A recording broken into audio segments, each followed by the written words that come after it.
नमस्कार दोस्तों। कितनी इरिटेटिंग साउंड थी ना। मच्छर, मच्छर। मॉस्किटो।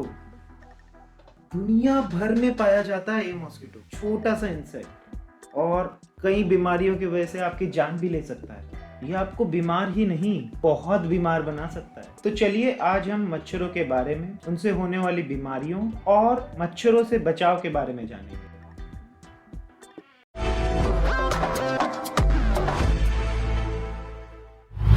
ह्यूमन हेल्थ के पॉइंट ऑफ व्यू से मॉस्किटोज सबसे ज्यादा इंपॉर्टेंट फैक्टर हैं। मलेरिया, डेंगू का तो आपने नाम सुना ही होगा। आप में से कई लोगों को हुआ भी रहा होगा, और जिन लोगों की हालत खराब हुई होगी उन्होंने उस दर्द को महसूस किया होगा। तो क्यों ना हम इन्हें बेहतर तरीके से समझें। तो चलिए जानते हैं मच्छरों के बारे में। मॉस्किटोज की बॉडी को हम 3 पार्ट में डिवाइड कर सकते हैं: head, thorax and abdomen. Head में एक निडल लाइक स्ट्रक्चर होता है जिसकी मदद से वो आपकी स्किन को पियर्स करके वहां से ब्लड सक करता है। मच्छरों के पंख उसके थोरैक्स पे होते हैं, और रेस्ट एब्डोमेन पार्ट, उसको आपने देखा होगा कि जब वो ब्लड सक कर लेता है तो वो फूल जाता है और कई बार रेड कलर का भी अपीयर होता है। मच्छरों के बारे में और जानने के लिए हमें मच्छरों की दुनिया को समझना होगा। तो चलिए मच्छरों की दुनिया में चलते हैं। Meanwhile, a few moments later. तो दोस्तों, हम आ गए हैं मच्छरों की दुनिया में। आपके दाईं तरफ जो आप देख रहे हैं वो एक फीमेल मॉस्किटो है, और आपकी जो बाईं तरफ आप देख रहे हैं वो एक मेल मॉस्किटो है। फीमेल मॉस्किटो जो होते हैं वो ही ब्लड सक करती हैं। मेल कभी भी ब्लड सक नहीं करता, बिकॉज फीमेल मॉस्किटोज को हर 2 से 3 दिन में अपने एग्स को परिपक्व करने के लिए ब्लड की जरूरत पड़ती है। अपने भोजन के लिए दोनों ही प्लांट्स के नेक्टर्स पे डिपेंडेंट होते हैं।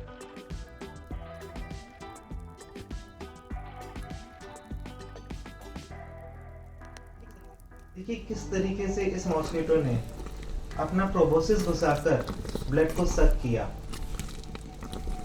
सक करने से पहले इसने एक एंटीकोगुलेंट भी डाला, जिसकी वजह से आपकी स्किन पर स्वेलिंग और रेडनेस हो जाता है, और ऐसा करने के दौरान कभी कभी ये हमें बीमारियों का गिफ्ट भी दे जाता है। फीमेल मॉस्किटो को अपने एग को ले करने के लिए पानी की जरूरत होती है, और ये एग फिर हैच होकर लार्वा में तब्दील होते हैं, then pupa, then adult.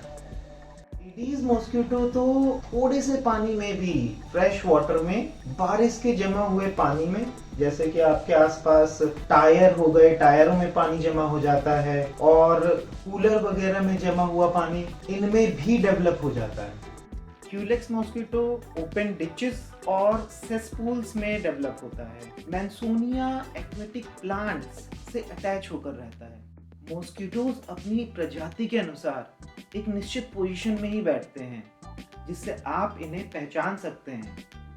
Anopheles का एब्डोमेन सरफेस से ऊपर रहता है, जबकि क्यूलेक्स और एडीज का सरफेस से लगभग टच्ड ही रहता है। एनोफ्लीज के पंखों पर चकते बने होते हैं। एडीज के ऊपर सफेद रंग की पट्टियां बनी होती हैं, जबकि क्यूलेक्स पे ऐसा कुछ नहीं होता।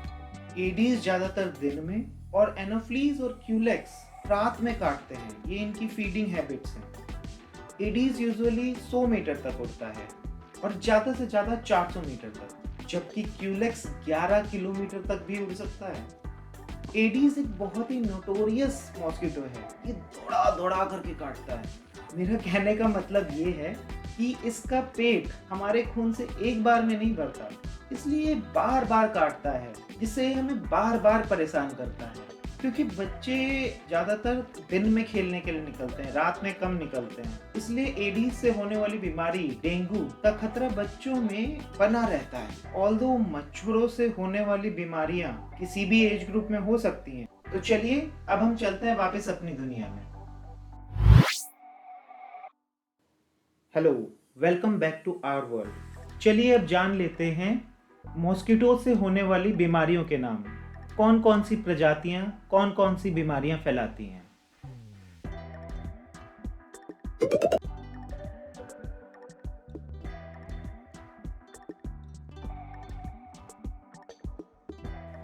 इस रिकॉर्डिंग के दौरान एक मच्छर मेरे माइक पे भी बैठ गया है। खैर, इस मच्छर को छोड़िए, बात करते हैं कि इन मच्छरों को कंट्रोल कैसे करें। तो कंट्रोल करने के लिए हमें कुछ इंजीनियरिंग मेथड्स अपनाने पड़ते हैं, जिससे कि हम ब्रीडिंग प्लेसेस को इनके ख़त्म कर सकें। जैसे कि गड्ढों की फिलिंग, छोटे और बड़े दोनों गड्ढों की फिलिंग, लेवलिंग एंड ड्रेनेज। इसको हम बोलते हैं सोर्स रिडक्शन। इसमें ब्रीडिंग प्लेसेस को ख़त्म कर दिया जाता है या फिर मच्छरों के लिए अनसूटेबल बना दिया जाता है, जिससे कि वो वहाँ पे अपने अंडे ना दे पाए। अगर क्यूलेक्स की प्रॉब्लम है किसी एरिया में, तो ओपन डिचेस और सेसपूल्स को डोमेस्टिक और पेरी डोमेस्टिक एरिया में क्लोज करना होता है। और ये काम बहुत बड़े लेवल पे करना होता है, क्योंकि आप जानते हैं कि क्यूलेक्स जो है वो 11 किलोमीटर तक उड़ सकता है। एडीज की बात करें तो जो छोटी छोटी जगहों पे फ्रेश वाटर जमा हो जाता है, बारिश का पानी जमा हो जाता है, हमें उसे क्लोज करना होता है, हमें उसको रिड्यूस करना होता है, उनको खाली करना हो। जैसे कि टायरों में भर जाता है तो टायरों को ऐसी जगह पे ना रखें जहाँ पे उनके अंदर पानी जमा हो सके। कूलर के पानी को हर हफ्ते एक बार निकाल लें, फिर दोबारा से साफ करके फिर पानी भरें। अपने आसपास जितने भी छोटे छोटे गड्ढे हो रखे हैं उनको फिल करवाएं, क्योंकि एडीज सिर्फ लगभग 100 मीटर तक उड़ता है, ज़्यादा से ज़्यादा 400 मीटर तक। तो अगर हम इतना काम कर लेते हैं थोड़े से एरिया में, अपने एरिया में, तो हम एडीज से बच सकते हैं। हमें डेंगू होने से बच सकता है, हमें चिकनगुनिया होने से बच सकता है। एनोफ्लीज के लिए फिलिंग और ड्रेनेज प्रॉपर इंजीनियरिंग के साथ इनका यूज करना चाहिए। और मैंसोनिया के लिए जिन जगहों पे एक्वेटिक प्लांट्स उगते हैं उन जगहों के सोर्स को रिड्यूस करना चाहिए। इसके अलावा कुछ केमिकल मेथड्स भी हैं मॉस्किटोज को कंट्रोल करने के लिए, जैसे कि mineral oils, synthetic insecticide, pesticides, Paris green. एक फिश गैम्बूसिया नाम की, ये बहुत चर्चा में रही थी पिछले कुछ दिनों में, बट इसको दूसरे मेथड के साथ कंबाइन करके ही यूज किया जा सकता है अगर हमें इफेक्टिवनेस चाहिए तो। सिंथेटिक इंसेक्टिसाइड्स में डीडीटी और HCH आ जाते हैं, जो कि लार्वा को खत्म करने में काफी कारगर हैं, बट इनसे वाटर कंटामिनेशन का खतरा बना रहता है। मच्छरों को मारने के लिए मार्केट में स्प्रेज भी अवेलेबल हैं। कुछ रिसर्च स्टडीज भी हो रही है कि हम जेनेटिक कंट्रोल कर सकें इसका, जैसे कि क्रोमोसोमल ट्रांसलोकेशन, मेल को स्टेराइल बना देना, साइटोप्लाज्मिक इनकम्पैटिबिलिटी, इनके ऊपर भी रिसर्च चल रही है। बाकी घर के अंदर तो आप इनसे बचने के तरीके जानते ही हैं।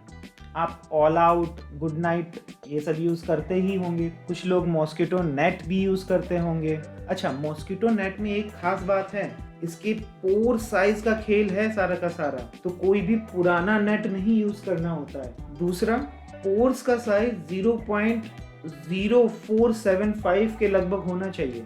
कहने का मतलब 1 इंच, 1 स्क्वायर इंच के अंदर 150 होल्स होने चाहिए। इसके अलावा आप मॉस्किटो रेपेलेंट्स वगैरह भी यूज़ करते ही होंगे।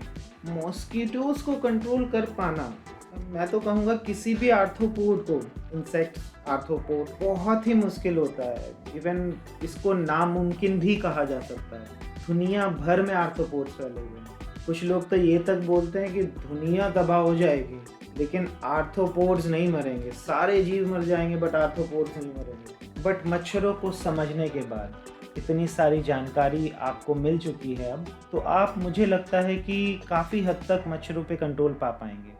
और दोस्तों, अगर आपको ये वीडियो अच्छी लगी तो प्लीज़ लाइक करें, शेयर भी करें, जिससे कि दूसरे लोगों को भी ये जानकारी मिल सके। कमेंट करें और सबसे ज़रूरी बात, इस चैनल को सब्सक्राइब करें। आपको भविष्य काल में ऐसी ही और वीडियोस मिलती रहेंगी।